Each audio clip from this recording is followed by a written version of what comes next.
Assalamualaikum warahmatullahi wabarakatuh. Alhamdulillahirabbil alamin wassalatu wassalamu ala asyrafil anbiya'i wal mursalin wa ala alihi wa sahbihi ajma'in. Rabbi shrah li sadri wa yassir li amri wahlul 'uqdatam min lisani yafqahu qawli. Allahumma dzakirni ma unsitu minal Qur'anil Karim wa ma nasitu minal ahaditsin nabawiyyah wa 'allimni ma jahiltu minhuma ya dzal jalali wal ikram. Amma ba'd. Terima kasih tuan pengerusi majlis, sahabat saya Cikgu Nazri, yang berusaha Tuan Guru Besar Cik Mazlan Ismail, Guru Penolong Kanan Pentadbiran Tuan Haji Abdul Rahim Abdul Rahman, Cikgu Mat selaku penyelaras, Cikgu Zaki, cikgu-cikgu, tuan-tuan, puan-puan, saudara-saudari, adik-adik yang dikasihi sekalian. Jadi alhamdulillah pada kesempatan yang berbahagia ini kita mengambil sedikit masa untuk sama-sama kita memberi makanan sebenarnya kepada akal minda kita, hati jiwa kita, rohani kita. Bagaimana jasad lahir itu memerlukan makanan, perlu kita beri makan, cukup vitaminnya, protein, kalsiumnya, supaya dia jadi sihat, tidak sakit. Dan kalau sakit perlu kita ubat. Dan biasanya kalau sakit fizikal ini bergegas-gegaslah manusia akan pergi ke hospital dan klinik untuk cari ubat. Tetapi sayangnya bahkan malang ramai juga yang sakit di dalam tetapi tidak diubati. Oleh itu dalaman kita ini tuan-tuan dan puan-puan sebenarnya adalah terlebih penting berbanding dengan fizikal kita, kerana yang kita akan bertemu dengan Allah Subhanahu Wa Taala ialah dalaman kita. Jasad fizikal kita ini hanya akan menjadi makanan ulat sahaja tuan-tuan dan puan-puan. Tetapi dalaman kita itulah yang kita akan bawa bertemu dengan Allah Subhanahu Wa Taala, yang Allah Subhanahu Wa Taala menyebut a'udzubillahi minasyaitonir rajim yauma la yanfa'u malun wala banun illa man atallaha biqalbin salim. Hari di mana tidak ada gunanya harta benda, anak pinak, melainkan orang yang datang bertemu dengan Allah Subhanahu Wa Taala membawa hati yang selamat sejahtera. Satu, sejahtera daripada sifat-sifat mazmumah yang terkeji. Yang kedua, suci daripada apa? Suci daripada syirik pada Allah Subhanahu Wa Taala. Oleh itu, makanan rohani kita ini sangat penting. Kenapa? Kerana itulah yang menentukan selamatnya kita di dunia dan di akhirat. Jadi tuan-tuan dan puan-puan, pada kesempatan yang berbahagia ini saya nak mengajak tuan-tuan dan puan-puan melihat sedikit sebanyak bagaimana kita mengambil iktibar daripada kehidupan Imam Syafi'i rahimahullah ta'ala. Imam Syafi'i ini tuan-tuan dan puan-puan, siapa namanya siapa tahu? Muhammad bin Idris, ya? Bin Al-Abbas bin Uthman bin Syafi'. Daripada Syafi' itulah kita dapat Imam Asy-Syafi'i, ya, pengasas kepada mazhab Syafi'i yang kita amalkan di Nusantara ini. Bahkan mazhabnya tersebar ke seluruh dunia. Orang yang sangat alim dari sudut bahasa, dari sudut tafsir, dari sudut ilmu hadis, dari sudut perubatan, memanah, menunggang kuda, hebat. Juga sirah, astronomi dan lain-lain ilmu. Ada 146 kitab yang dikarang dalam usia yang singkat 54 tahun. Lahir pada tahun 150 Hijriah, di tahun di mana Imam Al-Hanafi meninggal dunia. Lahirnya beliau dan meninggal dunia dalam tahun 2004 Hijriah. 54 tahun saja orangnya, tetapi meninggalkan kesan yang sangat besar sehinggalah ke hari ini. Seorang yang sangat hebat, menjadi yatim sejak daripada buaya lagi. Setengah riwayat mengatakan dalam perut lagi ayah dia sudah meninggal dunia, tinggal ibu sebagai ibu tunggal. Cuma ibunya bijak, dibawanya anak itu ke Mesir dalam umur 2 tahun. Beliau ini lahir di Asqalan. Asqalan ni di mana tuan-tuan dan puan-puan? Di Palestin. Umur 2 tahun, si ibu ini bimbang, takut-takut hilang identiti kearaban Quraisynya. Kerana Imam Syafi'i ini adalah berbangsa ataupun suku Quraisy, daripada keturunan Nabi juga sallallahu alaihi wasallam, bertemu keturunannya pada Abdul Manaf. Baik, dibawa ke mana? Ke Mesir. Dan di Mesir Imam Syafi'i rahimahullah ta'ala memulakan pengajiannya dengan apa, tuan-tuan dan puan-puan? Dengan Al-Quran. Dengan Al-Quran. Sebab itu Nabi SAW pesan, adibu auladakum bisalathi khisal, didiklah anak-anak kamu dengan 3 perkara ini. Pertama, hubbi nabiyikum, kasihkan nabi kamu. Yang kedua, hubbi ali baitih, kasihkan siapa? Ahli keluarga Nabi SAW. Dan yang ketiga, tuan-tuan dan puan-puan, dengan Al-Quran, didik dengan Al-Quran. Jadinya Imam Syafi'i rahimahullah ta'ala ini dididik dengan Al-Quran. Umurnya 9 tahun sudah hafaz Al-Quran, hafal belaka, ya, 6,236 ayat itu, bermula daripada surah Al-Fatihah sampai ke surah An-Nas, semua dalam kepala ini, hafal. Ada setengah riwayat kata 7 tahun. Bukan tamat, tuan-tuan dan puan-puan, bukan tamat Quran, hafal Al-Quran umur 9 tahun. Dan kalau kita lihat mana-mana ulama kita yang besar-besar, cuba tengok sejarah hidup mereka. Mereka akan mulakan dengan Al-Quran. Umur kurang daripada 12 tahun mereka sudah hafal Al-Quran. Ini Al-Quran akan buka minda dia, akan buka hati dia, dan ilmu akan masuk. Kenapa? Kalamullah yang sangat suci, yang maha suci itu ada dalam dada dia, dan yang lain-lain tidak masuk.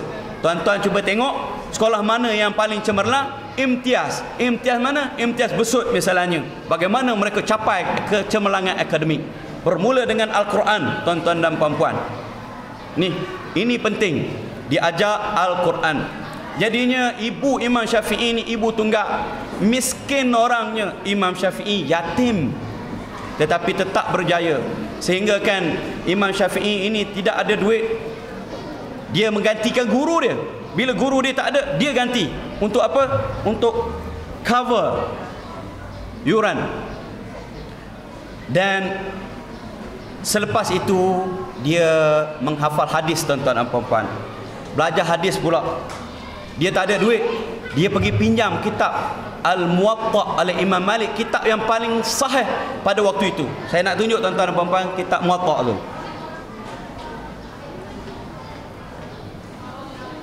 Kitab ini, tuan-tuan dan puan-puan, beliau hafal dalam umurnya 10 tahun. Dia hafal kitab Muwatta' Imam Malik, kitab hadis. Dia pinjam. Tak ada duit, tuan-tuan dan puan-puan, pinjam dan hafal, letak dalam kepala. Dia terpaksa pusing round pejabat-pejabat kerajaan, minta kertas-kertas terpakai, kutip, kalau kita istilahnya kutip, kertas-kertas terpakai. Waktu itu kertas susah, dia tulisnya atas belulang, dia tulisnya atas kulit kayu, atas pelepah tamak. Dan ibunya menyediakan 2 tempayan besar di rumah dia untuk letak apa? Catatan Imam Syafi'i rahimahullah ta'ala. Tak ada duit, tuan-tuan dan puan-puan, tetapi bagaimana usaha dia. Umur 10 tahun dah hafal kitab Al-Muwatta'. Tak puas hati di Mekah, beliau pergi ke Madinah untuk berguru dengan tuan punya kitab ini, iaitu Al-Imam Malik. Imam Malik, Imam Darul Hijrah, Imam Madinah, pengasas kepada mazhab Maliki. 9 tahun belajar dengan Imam Malik. Merentas perjalanan nak ke Madinah itu 16 hari. Bukan 16 hari, 8 hari, tuan-tuan dan puan-puan. 8 hari, 16 kali tamat Quran, baca Quran. Sampai di Madinah, menuntut dengan siapa? Imam Malik rahimahullah ta'ala. Tak cukup dengan itu, merantau pula ke mana? Ke Iraq, menuntut dengan anak-anak murid kanan kepada Imam Hanafi. Dia hafal kitab Awsat tu. Orang lain hafal dalam masa 1 tahun, dia hafal dalam masa 3 hari sahaja. 3 hari saja dia hafal. Hebatnya Imam Syafi'i rahimahullah ta'ala ni. Walaupun miskin, serba kekurangan, tetapi berjaya menjadi seorang ulama yang terulung sehingga ke sekarang. Jadi tuan-tuan dan puan-puan, apa rahsianya? Imam Syafi'i bila dah menempuh perjalanan ilmu yang begitu, dia kata apa? Dia kata syarat-syarat menuntut ilmu. akhi lan tanala ilma illa bisittah sa'umbika an tafsilha bi bayan zaka'un wa ijtihadun wa hirsun wa bulghah wa suhbatil ustazi wa tuliz zaman. Saudaraku, dia kata, kamu tidak akan dapat ilmu kecuali dengan 6 perkara ini. Aku akan beritahu satu persatu tentang itu. Yang pertama, dia kata zakat. Cerdik tuan-tuan dan puan-puan nak kena ada. Cerdik ada 2. Satu, cerdik akal. Yang kedua, cerdik hati. Cerdik akal, kemungkinan mak dia cerdik. Biasanya mewarisi daripada mak, kata setengah orang. Dia cerdik daripada semulanya, daripada lahirnya lagi.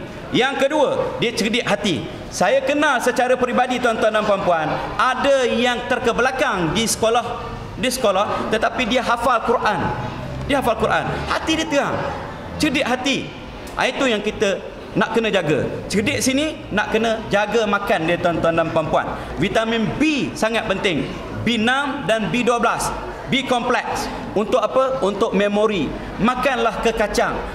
Makanlah ulam pegaga misalnya. Jangan makan makanan apa? Makanan-makanan yang kosong.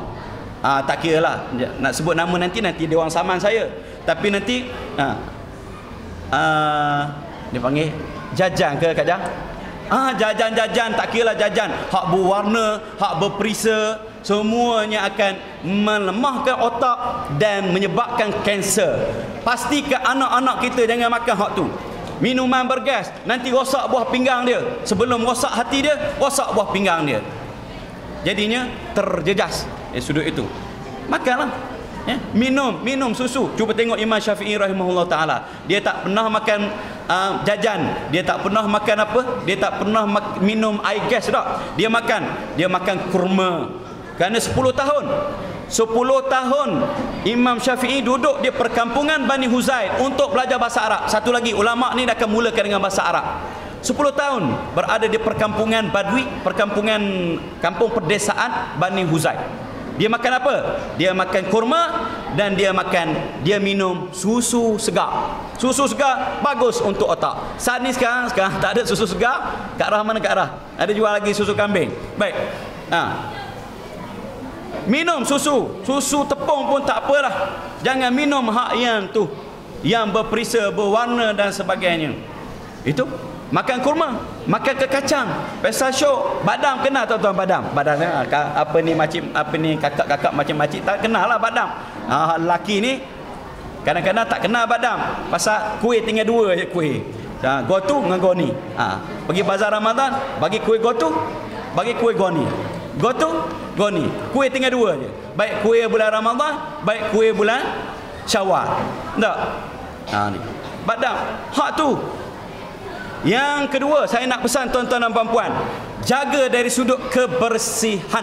Yang pertama, bersih sumbernya. Jangan yang haram. Yang haram, makanan itu akan masuk dalam perut anak-anak kita dan akan menghitamkan hati kita. Hati anak perut pula. Hati anak-anak kita. Jaga. Ya.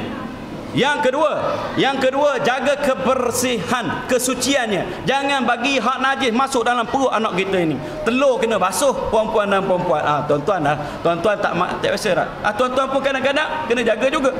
Tak? Sebab itu saya kalau pergi tengok nak beli martabak ke, nak beli roti canai ke, saya jenguk dulu, tengok basuh ke telur dulu. Tanya, basuh ke bang telur? Kita nak makan hak dalam ustaz. Betul, makan hak dalam. Dia pegang tangan dia berminyak-minyak tu, pegang kulit telur, lekatlah sikit hak hitam-hitam, hak putih-putih, kesan-kesan pada telur tu, dia ambil tonyoh pada mana? Pada martabak kita. Martabak ayam kita bertukar jadi martabak tai ayam. Jadinya gelap hati anak kita.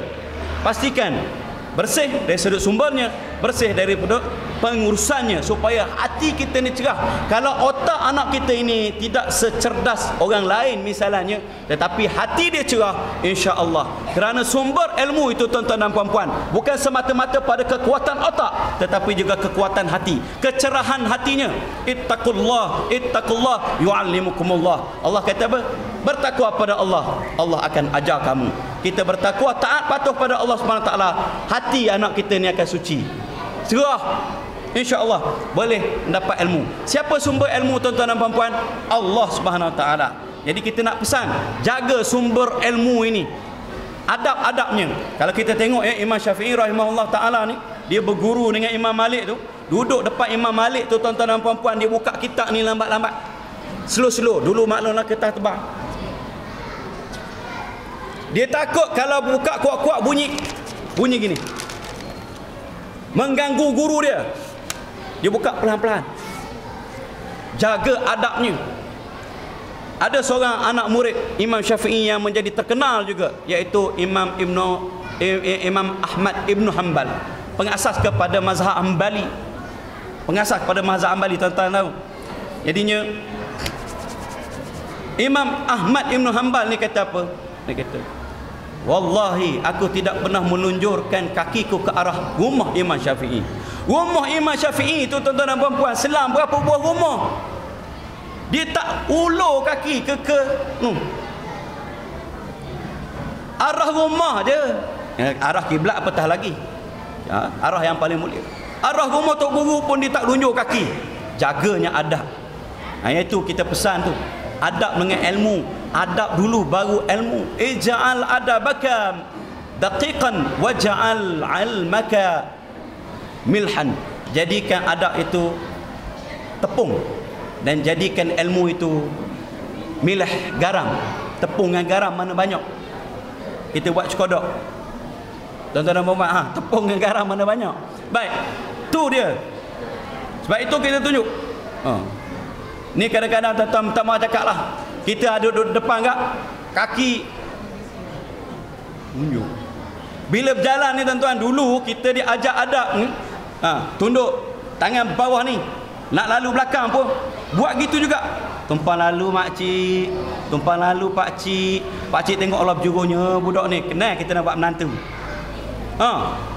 Sekarang ni tuan-tuan dan puan-puan, ponggong kena hidung kita di dalam lenggang. Ponggong kena hidung kita. Tu. Ni adik-adik ni, pastikan adab kena jaga, ya. Alang-alang kita bercakap dengan sumber ni, ada 4 sumber ilmu. Yang pertama Allah Subhanahu Wa Taala. Kita kena baik dengan Allah Subhanahu Wa Taala, Allah akan bagi ilmu itu. Jaga adab-adab dia. Terutama apa tuan-tuan dan puan-puan? Sembahyang. Ni adab yang pertama. Tuan-tuan cuba tengok sana tu. Ni aspirasi model murid negeri Terengganu pasca 2020. Di sana tu, di belakang tu, tuan-tuan dan puan-puan.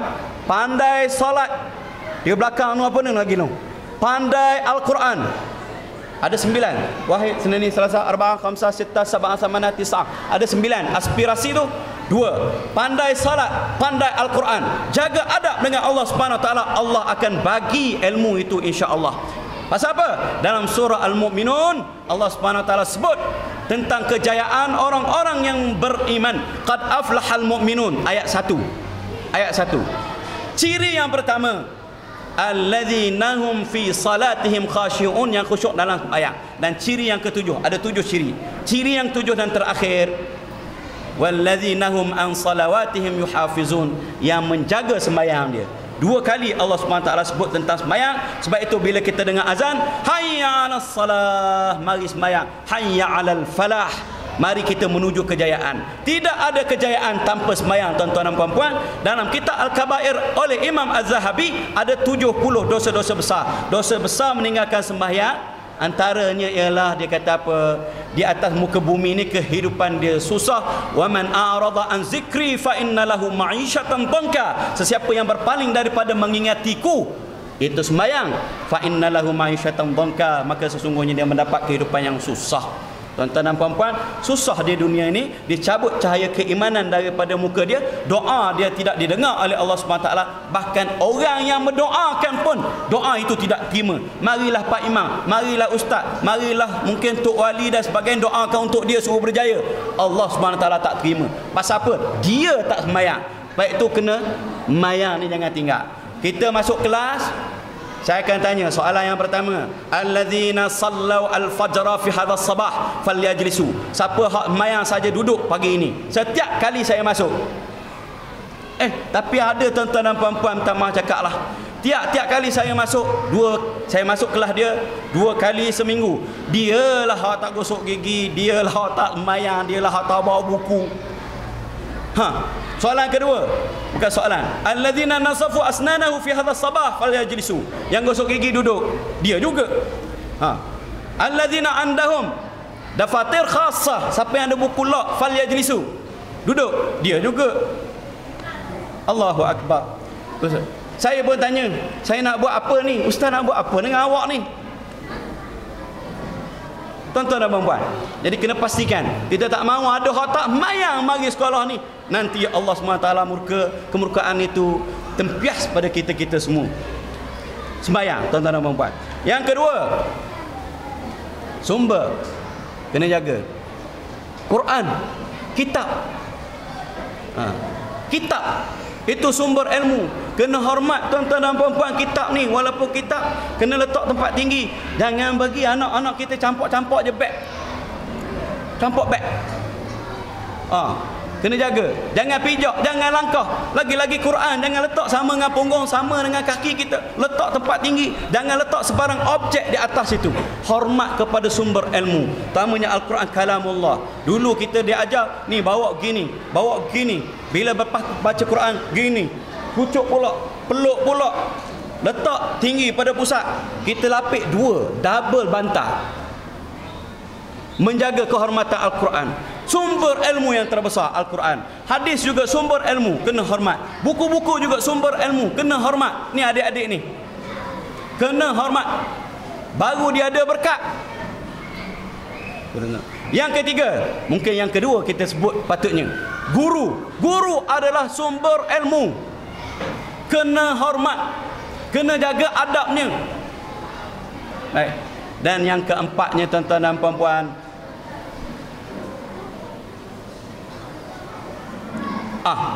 dia sepatutnya sebut tak, Nabi pun sumber ilmu juga. Hormat pada Nabi. Yang kedua patutnya Nabi, Allah, Nabi, guru dan kitab. Ni sumber-sumber ilmu yang perlu kita jaga adab dia.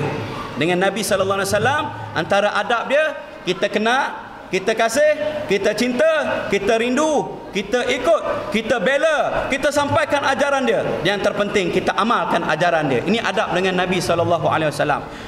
Kalau ada itu, insya-Allah kehidupan kita akan cemerlang. Yang pertama, ijtihad. Apa dia? Bersungguh-sungguh, ya. Bersungguh-sungguh. Saya ada bawa, ada satu benda yang ada satu benda saya nak tunjuk pada tuan-tuan dan puan-puan pada hari ini.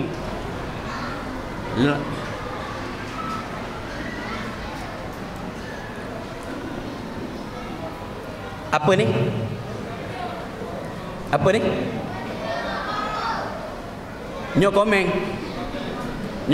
Nyokote. Saya ambil di Pulau Kapas 26 bulan 5 tahun 2011. Ini siapa tengok selapis dia akan kata nyokomeng. Siapa tengok dua lapis, ini adalah lambang kesungguhan. Arwah datuk saya bercerita, inilah bantal mereka waktu mengaji. Dia tarah sedikit, dia letak atas kepala begini. Bila dia tidur lena, dia akan bergerak dan kepala dia jatuh. Dia tersedar tengah malam, dia akan bangun menghafaz saraf. Daraba yadribu darban daribun madrubun idrib la tadrib madrubun madrubun madrubun. Daraba daraba darabu daraba daraba tadarabna darabta darabtu madarabtum darabti darabtu madarabtunna darabtu darabna. Fa'al madhi, fa'al mudhari' yadribu yadribani yadribuna tadribu tadribani tadribna. Yadribna. Hafah. Itu alim orang-orang dulu. Man talabal ula sahiral layal. Siapa menuntut ketinggian maka hendaklah dia bangun malam. Maksudnya apa? Bersungguh-sungguh. Ni dia lambang kesungguhan. Ijtihad. Tengok Imam Syafi'i, bagaimana bersungguh-sungguh dia, miskin. Yang yang ketiga, zakaun wa ijtihadun wa hirsun, tamak, nak ilmu. Dua perkara yang kita kejar dalam hidup ini manusia, tuan-tuan dan puan-puan. Yang pertama, harta dunia. Seperti minum air laut, makin diminum makin dahaga, makin diminum makin dahaga. Bila dia berhenti, kata Nabi SAW, bila mulutnya tersumbat dengan tanah, dia makan tanah, baru dia berhenti. Maksudnya apa, tuan-tuan dan puan-puan? Dia kejar juga dunia itu, Akhir dia apa? Akhir dia mati, baru berhenti. Yang kedua, ilmu pengetahuan. Ilmu pengetahuan, makin kita dapat, makin kita nak, makin kita rasa jahil, makin kita tak tahu.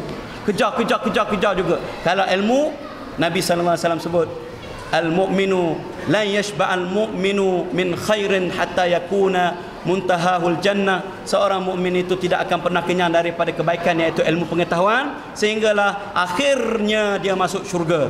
Baru dia berhenti, baru dia puas. Tuan-tuan dan puan-puan, kena ada hirsun. Yang ketiga, yang keempat, bulghah. Imam Syafi'i kata bulghah, kena ada nafkah. Nafkah ni duit. Saya rasa sini tak ada masalah. Anak-anak kita duduk di mana? Duduk di asrama. Masya Allah, kalau tak sidak 800 ribu setahun. Kan cikgu Rak? Makanannya lebih mewah daripada rumah saya. Rumah saya tak pernah beli ikan bawah. Saya tak pernah beli rasanya ikan apa ni? Ikan tenggiri. Asyik apa? Mata Uji Rashid ni apa? Lolong cencaru, lepas cencaru balik kembung. Itu je lah. Ya? Saya tengok bulan Ramadan, Masya Allah, 10 jenis makanan. Saya punya buka puasa, tuan-tuan dan puan-puan, mi goreng tu je lah. Sedih. Kalau mertabak tu je lah. Patut anak saya masuk asrama, dia tak nak keluar. Saya pergi tengok, Masya Allah, 12 makanan dalam tray. Saya lalu tu, saya nak kerahkan dia orang yang pergi masuk, mari sembahyang. Saya tengok ada yang buang sebiji telur goreng tu, sium, meluncur masuk dalam tong sampah. Nak jerit saya, nak menangis. Rasa heba. Kita dulu, tuan-tuan dan puan-puan, sebiji telur tu kita makan 4 orang.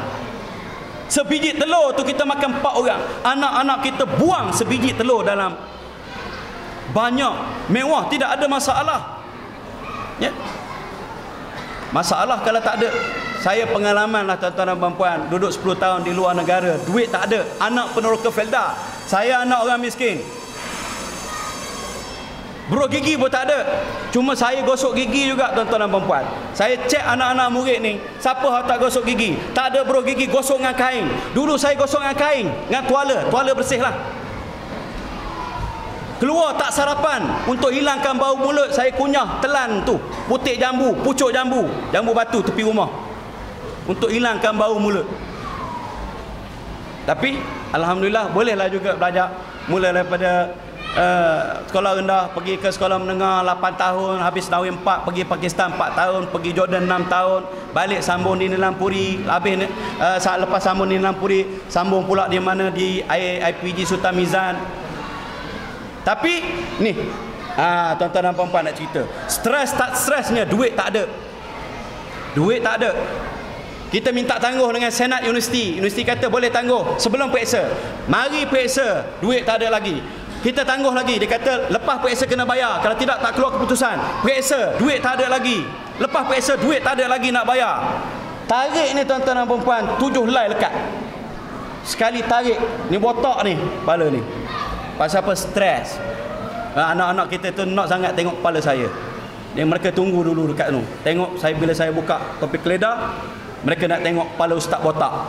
Botak pasal apa? Botak pasal stres. 7 helai ni, tuan-tuan dan puan-puan. Sekali cap. Stres, duit tak ada. Tapi berbekalkan semangat, insya-Allah kita akan boleh berjaya. Yang ke berapa? Yang kelimanya ialah suhbatul ustaz, berkawan dengan ustaz, rapat dengan guru, bertanya, jangan malu, jangan takut dengan guru. Tanya. Nak kena macam Imam Syafi'i 9 tahun duduk dengan Imam Malik rahimahullah taala, barulah alim. Kemudian yang ke-6-nya, tuan-tuan dan puan-puan, tuluz zaman, panjang masanya. Orang-orang zaman dulu bila dia nak hantar anak dia keluar, belajar tak jauh, Kedah, Kelantan, petani paling jauh. Dia tanam pokok nyol depan rumah. Dia kata, "Mak, lagi tak buah pokok ni, jangan balik." 6 tahun, 7 tahun baru buah pokok. Berjanggut berjambang ni, jebeng. Balik-balik mak dia tak kena. Ingat ke Pakistan jual kapek. Pasal apa? Anak kita sekarang ni minta maaf cakap lah, rumah seberang jalan je. Ni bukan tahun ni, saya nak cerita pengalaman tahun-tahun lama dulu. Rumah seberang jalan je.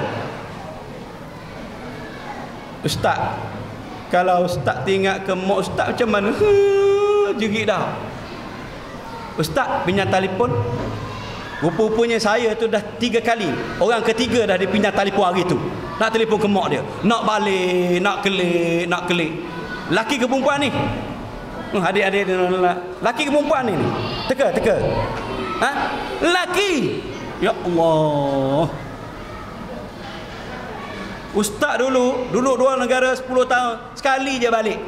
Lepas tu duduk tu 7 tahun, tak balik-balik, tak ada duit. Nak balik sangat, tak ada duit. Telefon 2 kali je selama 10 tahun. Telefon ke Malaysia 2 kali. Tak ada duit. Jadi kalau kita nak belajar, hati tu kena cekak, semangat nak kena ada. Jangan cepat mengalah. Ini tak boleh nak duduk asrama. Jerit, tinggalkan mak, tinggalkan umi. Saya panggil sekali, kata, awak dulu tidur ke bawah tiap mak ya? Tak. Ya ni, tu nak clear tu? Ya. Ni tuan-tuan dan puan-puan, nak kena ada. Baik. Panjang ceritanya lagi ni. Tak habis lagi cerita Imam Syafi'i rahimahullah ta'ala ni. Rasanya biarlah cukuplah setakat tu tak. Pasal air tak ada. Kering dah. Kita nak suruh berhenti. Perempuan Cikgu Mat pandai, dia kata, atau air ni kan lama ni orang tua ni kan. Jadinya saya mohonlah ampun maaf, celoteh je sebenarnya pada tengah hari ini. Wabillahi taufiq wal hidayah. Assalamualaikum warahmatullahi wabarakatuh.